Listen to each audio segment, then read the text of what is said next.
ये जो मनुवादी जो सोच है वो बहुत खतरनाक है। आपको वो अपने स्वार्थ के लिए इस्तेमाल करेगा, और जब आप उसके विरोध में थोड़ा सा भी बोल दिए तो आपको वो लगाम लगाने के लिए आपकी कमजोरी को ढूंढेगा, और वही वो मीडिया में आज कर रहा है ताकि इनकी छवि खराब हो। तो ऐसे चीज में हमारी तमाम जो रिजर्वेशन सीट से बने हुए हैं, हमारे मंत्री हो, चाहे विधायक हो, चाहे सांसद हो, चाहे अधिकारी हो, चाहे कर्मचारी हो, चाहे कलेक्टर हो, चाहे आईपीएस हो, कोई भी हो, चपरासी क्यों न है, उनको अपनी पूर्वजों के इतिहास पढ़नी चाहिए, और जिसके वजह से आप बनी हैं उनकी आपको सम्मान करना चाहिए। न कि आप सत्ता की सम्मान करेंगे, न कि आप सत्ताधारी दल की सम्मान करेंगे, न ही आप किसी राजनीतिक दल की सम्मान करेंगे। उसका श्रेय अगर किसी को है तो वो है हमारे समाज के बुद्धिजीवियों को है, वो है हमारे समाज के जिन्होंने उस समय लड़के हमारे अधिकार को दिलाए, उसको जाता है। इसलिए जिसने मेहनत किया उसी को आप श्रेय दीजिए, नहीं तो यही कहा जाएगा मेहनत करे मुर्गा अंडा खाए फकीर वाली बात हो जाती है। तो इन सब चीज से आप लोगों को सतर्क रहनी, अपने सामुदायिक अधिकार के बारे में जिसने दिलाई उस इतिहास के बारे में पढ़िए, उसके अधिकार के बारे में बोलिए। आपने सही बोले थे कि हमारे शेड्यूल ट्राइब के लोग हिंदू नहीं, लेकिन हिंदू नहीं है तो कितने को मिर्चा लगाए। वो अब हिंदू धर्म के हिंदू राष्ट्र की मांग करने वाले शास्त्री जी आए थे, उनका विरोध किए, उनको कितना लगा, क्योंकि वो जानते हैं क्योंकि ये दोनों है बीजेपी कांग्रेस, दोनों उसकी मूल सोच जो है क्या है वो सभी लोग जानते हैं हमारी, क्योंकि वो लोग ना उस समय हमारी भला किए ना आज भी भला किए, भला के नाम से हमारी लोगों का शोषण किए हैं और उनके अधिकारों का हनन किए हैं। इसलिए हमको इन दोनों से बच के रहना है। दादा मरकाम हमेशा कहता था कि कांग्रेस भाजपा भाई भाई, एक डाकू एक कसाई, दोनों ने हमारे साथ न कभी भला किए न कभी करेंगे।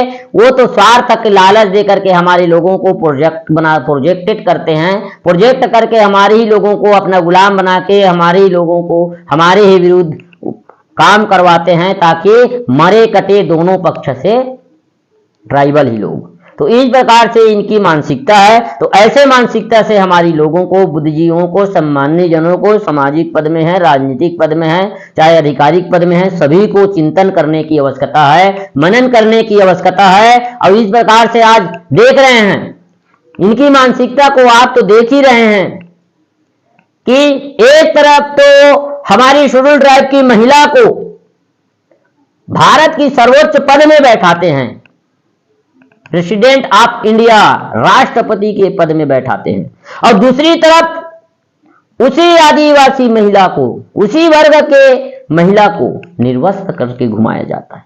क्या कहें हम इसको, अब कैसी मानसिकता कहें? इस देश में हमारे प्रति मानसिकता क्या हो रही है, सोच कैसे बन रही है? पहले भी हमारे प्रति यही सोच था कि ये शेड्यूल ट्राइब के लोग गरीब, नंगे, भूखे नंगे लोग, आदिवासी बोले तो सिर्फ वही लोगों की जहन में ख्याल आता है, बात आती है। तो इन सब चीज को, जबकि हमारे पूर्वज क्या थे सभी लोग जानते हैं, क्योंकि अखंड भारत बना है तो गुणवाना राज विलय हुआ तब अखंड भारत बना।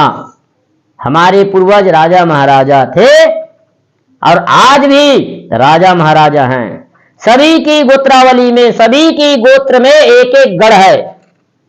मरकाम धमदागढ़, नेताम लांजीगढ़, पोर्ते बैरागढ़, धुर्वे देवहारगढ़, चांदागढ़, मरावी मंडलागढ़, सभी के गोत्रों में गढ़ है। गढ़ है यानी उनका राज सत्ता थी, और हम राजा महाराजा की वंशज है, किसी भूखे नंगे की वंशज नहीं है।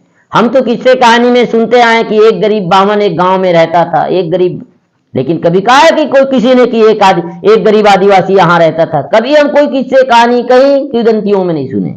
लेकिन जो गरीब था वो कहां चला गया, और जो राजा थे वो कहां आ गए, इसके पीछे यही है। हम तो ये चाहते हैं कि इस बार रामायण लिखी जाएगी, इस बार रामायण लिखी जाएगी, उस रामायण में विभीषण मुक्त, सुग्री मुक्त रामायण लिखी जाएगी।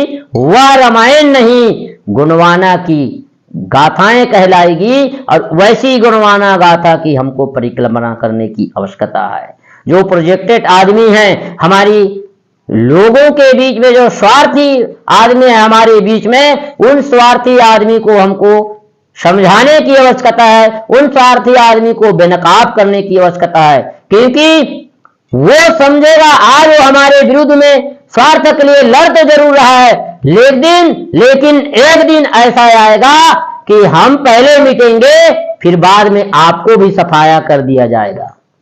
वो आपकी भी भला करने वाला नहीं है। इसलिए आपको समझनी है, निज स्वार्थ की जीवन जीने के बजाय आप अपनी समाज की सामुदायिक व्यवस्था से जीवन जिए, आपको कोई रे नहीं कह सकता। ये हमारी एक पहचान है, पहचान बन रही, युवा जाग रही है, युवा अपने समाज को पढ़ रही है। आज हमने सिलेबस में पढ़े, अपनी जो पढ़ाई का डिग्री, बड़े बड़े डिग्री हासिल कर लिए, लेकिन अपने समाज को नहीं पढ़े।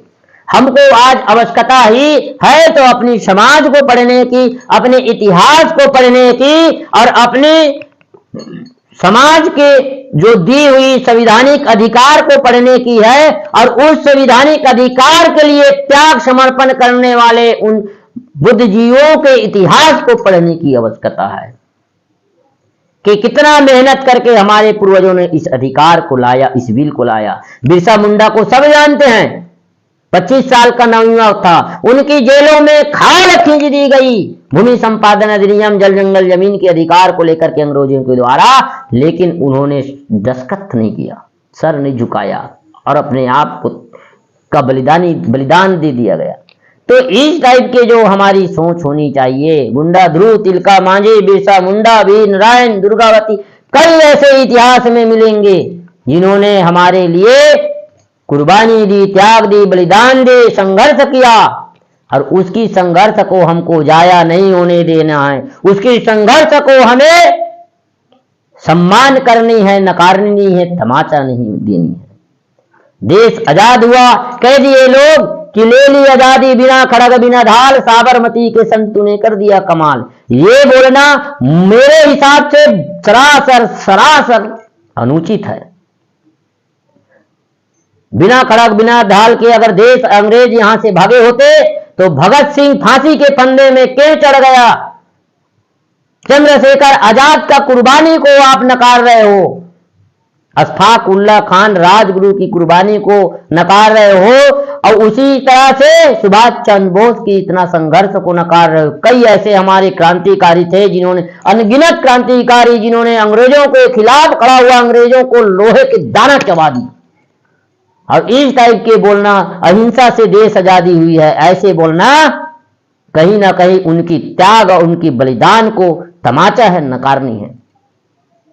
तो ऐसी प्रकार से जो वक्तव्य आती है, इसी प्रकार से जो स्पीच आती है, इसी प्रकार से जो लेख आती है, जो क्रांतिकारियों की, जो आंदोलनकारी थे, संघर्षकारी थे, बलिदानी थे, उनके इतिहास को एक खत्म करने की बात आती, इतिहास को छुपाने की बात आती। तो ऐसे आप, हमारे पूर्वज भी लड़े हैं, इसलिए हम हमारे पूर्वज की कुर्बानी को हमको याद करनी है, संघर्षों को हमको याद रखनी है, और उसके आधार पे अपनी हमको अधिकार के लिए लड़नी है, अधिकार का परिपालन करनी है। आज के लिए इतना ही। आप सभी को सादर सादर सेवा जोहार। जय फड़ापेन, जय बड़वाना, जय लंकेश, जय रावण।